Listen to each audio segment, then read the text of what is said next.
Hey everyone, Shane from Optimal Dwelling Spaces. I've been getting a lot of questions lately about ice baths and CT or cold thermogenesis.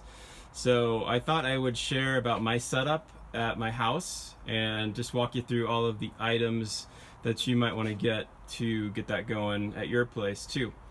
It's a great way, getting cold in water is a great way to really promote a lot of regenerative and health and wellness systems within your body. And it's great if you can get to the ocean or river or lake, that kind of thing, and be out in nature when you do it. But sometimes it's just not convenient and you're at home and you still want to get cold and get that benefit from it. So let me share my setup with you guys. It's over here.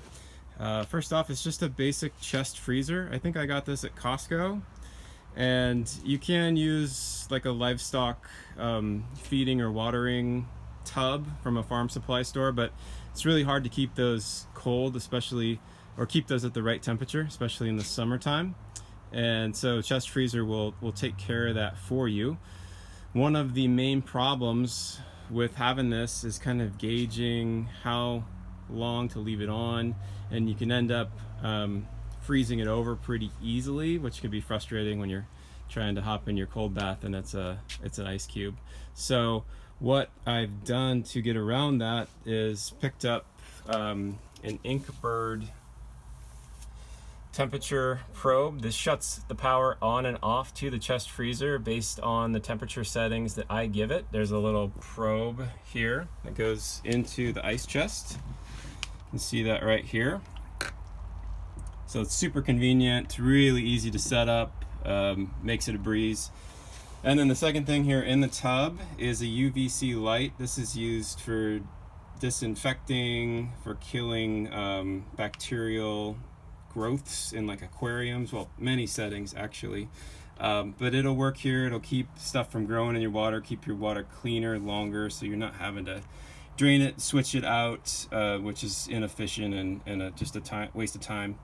So I've got that in there as well, and keeps the water nice and clean. A couple other things here. Just your basic digital timer, makes it easy to track how much time you're in the tub. And then got some neoprene boots and neoprene gloves here. And especially as you start off with CT, or depending on if you get into some of the colder temperatures, you're going to want this to protect your extremities, which can be painfully cold, even more so than the cold shock you're feeling the rest of your body. Your fingers and toes can really get the raw end of it. So definitely pick up a set of these. Final thing here is just the copper wire from Home Depot, pounded into the ground with a stake.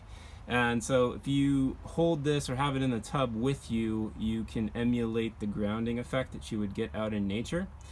But please don't do this if you have not had a building biologist like Optimal Dwelling Spaces come out to test your area for stray voltages on the ground. And then final note, of course, we would never get in this chest when it's plugged in. It's super dangerous. So just make sure you unplug it before you hop in. And it's really as easy as that, just a few components here, a couple $100, and you're off and running. So I would highly recommend it. And you can reach out to us if you have additional questions or curiosities about the subject, but it's highly recommended as a way to kind of promote your body's healing and wellness systems. And it's really important in this day and age of so much tech and toxic lighting and EMF type pollution out there. So this is one way to fight back and maintain your health. Thanks for checking this out, and we will put links to these items in the notes down below.